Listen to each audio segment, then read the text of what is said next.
નમસ્કાર વિદ્યાર્થી મિત્રો, જય હિન્દ, જય ભારત. હું દેવંગ રાવલ ડી ટીચના ડિજિટલ પ્લેટફોર્મ પર આપ સૌનું હાર્દિક સ્વાગત કરું છું. આજના વિડીયો લેક્ચરની અંદર આપણે સોલ્વ કરવાના છે માર્ચ 2022માં પૂછાઈ ગયેલ બોર્ડનું પ્રશ્નપત્ર અંગ્રેજી વિષયનું અને તેનો સેક્શન એ. તો ચાલો શરૂ કરીએ. સેક્શન એ ની અંદર સૌપ્રથમ આપણને 4 માર્કમાં ટ્રુ ફોલ્સ પૂછાય છે કે આ વાક્યો આપ્યા છે સાચા છે કે ખોટા તે આપણે લખવાનું છે. તો જોઈએ, પહેલું વાક્ય છે mind, emotion and body work separately. કે માઇન્ડ, ઇમોશન એન્ડ બોડી છે તે અલગ અલગ રીતે કામ કરે છે. તો એવું નથી, ધે વર્ક ટુગેધર. જો અહીંયા mind, emotion and body work together હોત તો સાચું થાત. સેપરેટલી છે એટલે અહીંયા આપણે ફોલ્સ આવશે. બીજું વાક્ય છે sergeant Morris encourage Mister White to make a wish from monkey's paw. કે સર્જન મોરિસ છે મિસ્ટર વ્હાઇટને શું કર્યા હતા? એન્કરેજ કર્યા હતા. એન્કરેજ નહોતા કર્યા, મિસ્ટર વ્હાઇટને શું કર્યા હતા? વોર્ન કર્યા હતા કે ભાઈ તમે આ તમારા રિસ્ક ઉપર વિશ માંગજો, કઈ થાય ફોન ન કરતો, મને હું નહીં ઉપાડું. એટલા માટે અહીંયા શું આવશે? ફોલ્સ આવશે. જો અહીંયા એવું લખ્યું હોત કે sergeant Morris warn Mister White to make a wish તો સાચું આવે. ત્રીજું વાક્ય છે according to J Krishnamurti the real purpose of education is enable us free think freely. કે એજ્યુકેશનનો સાચો હેતુ એ છે કે આપણે મુક્ત રીતે વિચારી શકીએ.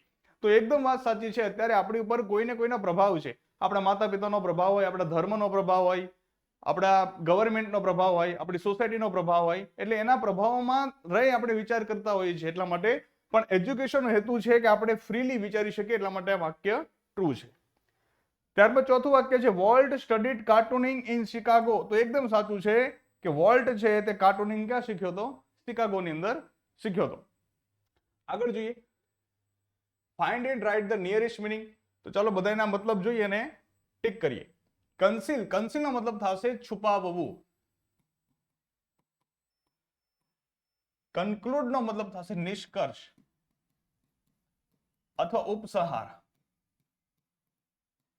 આપણે એસે લખતા હોય તો નીચે છેલ્લે લખીએ ને કન્ક્લુઝન, ઉપસંહાર, કન્ક્લુડ. હાઇડ નો મતલબ થશે છુપાવવું. ડિસ્ક્રાઇબ એટલે વર્ણન કરવું. કોરિલેટ નો મતલબ થશે સહસંબંધ. કોરિલેશન હોય ને, કોરિલેટ, સહસંબંધ. તો અહીંયા આપણને ખ્યાલ આવી ગયો કે આપણા નિયરેસ્ટ મિનિંગ તરીકે કન્સીલમાં શું આવશે? હાઇડ. ત્યારબાદ જોઈએ એલિમિનેટ નો મતલબ થશે નાબૂદ કરવું. શું થશે? નાબૂદ કરવું. રિમૂવ કરવું એટલે દૂર કરવું. તો રિમૂવ કરવો, નાબૂદ કરો, આ બંને કેવા થઈ ગયા? નિયરેસ્ટ મિનિંગ છે તે થઈ ગયા. તો એલિમિનેટ ની અંદર શું આવશે? રિમૂવ કરવું. પણ આપણે આગળ જોઈએ એના મતલબ શું થાય છે. કેલ્ક્યુલેટ એટલે ગણતરી. ડોમિનેટ એટલે વર્ચસ્વ. વર્ચસ્વ હોય ડોમિનેટ. એક્સપ્લેન કરવું એટલે સમજાવવું. તો આ પાછા એકબીજાને નિયરેસ્ટ મિનિંગ કહી શકાય, ડિસ્ક્રાઇબ અને એક્સપ્લેન. ત્યારબાદ એપ્રિસિએટ નો મતલબ થશે પ્રશંસા કરવી. પ્રશંસા કરવી. ડિક્ટેટ નો મતલબ થશે, એક મતલબ એનો આદેશ થાય, આદેશ. ડિક્ટેટરશિપ હતી, આદેશ. બીજો મતલબ થશે લખાવવું. એને કહેવાય શ્રુત લેખન. હું બોલું ને તમે લખતા હોય, સાંભળીને જે લખતા હોય, ડિક્ટેટ. સફોકેટ નો મતલબ થશે ગુંગળામણ. ઘણા બહુ ભીડ ભાડમાં જાય ને તો એને સફોકેશન શરૂ થઈ જાય, ગુંગળામણ થઈ જાય, તો ગુંગળામણ. પ્રેઝ નો મતલબ થશે વખાણ. શું થશે? વખાણ. અને કન્સીલ નો મતલબ થશે સલાહ. કાઉન્સેલર પાસે જઈએ સલાહ લેવા માટે. તો અહીંયા એપ્રિશિએટ ની અંદર આપણે નિયરેસ્ટ મિનિંગ તરીકે શું ટીક કરશું? પ્રેઝ. ક્લિયર? આની ફાઇલ છે એ તમને ડી ટીચની એપ્લિકેશન ઉપર ધોરણ 12 કોમર્સમાં ફ્રી મટીરિયલની અંદર મળી રહેશે, ઇંગ્લિશના ફોલ્ડરમાં. આગળ જોઈએ. હવે આપ્યા છે ફંક્શન. તો ફંક્શન જોતા પહેલા અહીંયા ફંક્શનનો વિડીયો એકવાર જોઈ લેજો. કેમ? કારણ કે અહીંયા તમે જુઓ કે અહીંયા લખ્યું છે ને ધ સેમ એઝ. તો આ talking about relation in something માં આવે, એટલા માટે હું અહીંયા ટિક કરી દઈશ. આ ફંક્શનની આઈડેન્ટિટી છે. ત્યારબાદ અહીંયા ઇફ આપ્યું છે એટલે આ કન્ડિશનલ સેન્ટેન્સ છે. કેવું સેન્ટેન્સ છે? Conditional sentence. વધુ એક અહીંયા આપ્યું છે આઈધર અને ઓર. તો આઈધર અને ઓર છે ફક્ત અને ફક્ત ક્યાં આવે? અલ્ટરનેટિવ ચોઇસ ની અંદર આવે. થઈ ગયા ને એકદમ ટીક. એટલે ફંક્શન આ વખતે 12 માર્કમાં પૂછવાના છે. તો 12 માંથી 12 માર્ક લેવા માટે એકવાર ફંક્શનનો વિડીયો તમે જોઈ આવજો. આગળ જોઈએ. ફંક્શન જ છે. હવે અહીંયા આપ્યું છે એડવાઇસ. તો એડવાઇસ માટે મેં તમને કીધું હતું કે એડવાઇસ હોય તો આપણે શુડ ગોતશું, ought to ગોતશું, had better ગોતશું. આ ત્રણેય દેખાય તો શું કરશું કે એની બાજુમાં V1 હોવું જોઈએ ફરજિયાત. તો ગોતો. અહીંયા આપ્યું છે had better એટલે આપણો આન્સર શું થઈ ગયો? B. અહીંયા નથી, અહીંયા નથી, અહીંયા નથી. ખ્યાલ આવી ગયો ને? એડવાઇસ અથવા સજેશન આપ્યું હોય તો ત્રણ શબ્દો ધ્યાને લેવાના, એની સાથે ફરજિયાત ક્રિયાપદો V1 નું રૂપ આવશે.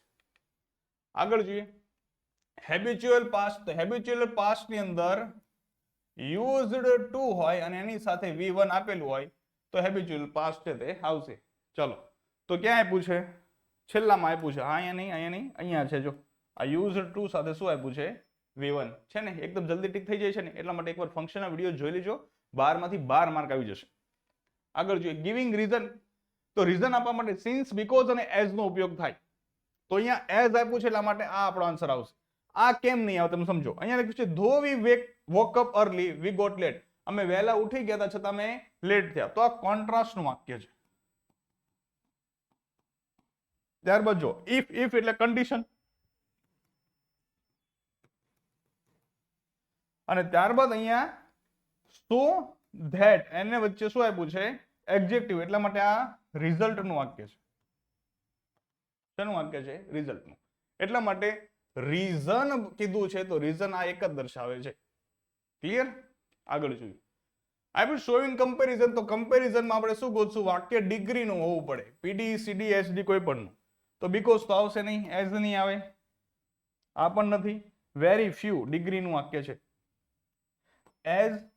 એઝ અને વેરી ફ્યુ આ તમને પોઝિટિવ ડિગ્રીની અંદર જોવા મળશે, એકની થોડા સાથે તુલના. ત્યારબાદ આગળ જોઈએ WH ક્વેશ્ચન્સ. તો જુઓ તમે અહીંયા શું કે છે? Feeling mentally tired in notes. કેવું ફીલ કરે છે? તો કેવું ને ઇંગ્લિશમાં કહેવાય હાઉ. શું કહેવાય? હાઉ. ગોતો ક્યાં આપ્યું છે? એક જ જગ્યાએ આપ્યું છે. આપણો આન્સર થઈ ગયો એ. ખ્યાલ આવે છે? એકવાર જોઈ આવજો વિડીયોઝ, બધું ડિટેલ્સમાં સમજાયું છે. હવે અહીંયા આપ્યું છે, ચલો જોઈએ. આ છે કર્તા, આ છે વર્બ અને આ છે ઓબ્જેક્ટ. ઓબ્જેક્ટ નીચે અંડરલાઈન હોય અને એ ઓબ્જેક્ટ સજીવ હોય તો womb થી બને, અને ઓબ્જેક્ટ નિર્જીવ હોય અથવા કોઈ પ્રોસેસ ક્રિયા વર્ણવી હોય તો which થી બનશે અથવા what થી બનશે. તો ચાલો સજીવ તો છે નહીં અહીંયા, એટલા માટે અહીંયા womb તો આવશે નહીં અને womb કઈ આપ્યું પણ નથી, which પણ નથી આપ્યું, વધ્યું શું? ખાલી what. તો હવે સમજવાનું શું છે? અહીંયા ધ્યાન આપજો. અહીંયા what નથી, અહીંયા what નથી, વધ્યા બે. હવે બંનેમાં ફેરફાર કાંઈ છે નહીં. અહીંયા ફોલો આપ્યું છે, અહીંયા ફોલો આપ્યું છે. આપણે સીધું ટીક કરીને આવતા રહીશું તો ખોટું પડશે. તો સમજવાનું છે શું? ચાલો હું તમને સમજાવું વ્યવસ્થિત. What should one do to be safe. કોઈએ સેફ થવા માટે શું કરવું જોઈએ, અને આનો મતલબ થશે સેફ થવા માટે શું અનુસરવું જોઈએ. ખ્યાલ આવે છે? પણ અહીંયા તમે જુઓ કે શું કરવું જોઈએ, એના જવાબમાં આવશે ફોલો કોવિડ પ્રોટોકોલ્સ. કોવિડના પ્રોટોકોલ્સને ફોલો કરવા જોઈએ. ખ્યાલ આવે છે? શું અનુસરવું જોઈએ? તો ઓલરેડી ફોલો નીચે અંડરલાઈન છે જ અહીંયા, તો જે શબ્દ નીચે અંડરલાઈન હોય આપણે જવાબમાં હોવું જોઈએ નહીં. એટલા માટે સી આન્સર તરીકે નહીં આવે. ખ્યાલ આવ્યો ને? આન્સર તરીકે શું આવશે? બી. ક્લિયર? આગળ જોઈએ. અહીંયા આપ્યું છે ડિઝનીલેન્ડ. તો ડિઝનીલેન્ડ શું છે ભાઈ? સ્થળ છે. શું છે? સ્થળ. તો સ્થળ દર્શાવવા માટે શેનાથી પ્રશ્ન પૂછાય? વેર થી પ્રશ્ન પૂછાય. ગોતો ક્યાંય પૂછે વેર? અહીંયા છે. તો આપણો આન્સર થઈ ગયો સી. છે ને? એકદમ સહેલું. 18 માંથી 18 તો સેક્શન એમાં આવી જ જશે તમારે. આગળ જોઈએ. અહીંયા આપ્યું છે ટ્વાઇસ. ટ્વાઇસ એટલે 2 વાર. તો કેટલી વાર એવું આપણે પૂછવું હોય તો પૂછાય હાઉ ઓફન, અથવા આપણે પૂછીએ કાંઈ હાઉ મેની ટાઈમ્સ. તો ચાલો કઈ આપ્યું છે? હાઉ ઓફન નથી આપ્યું. શું આપ્યું છે? હાઉ મેની ટાઈમ્સ આપ્યું છે.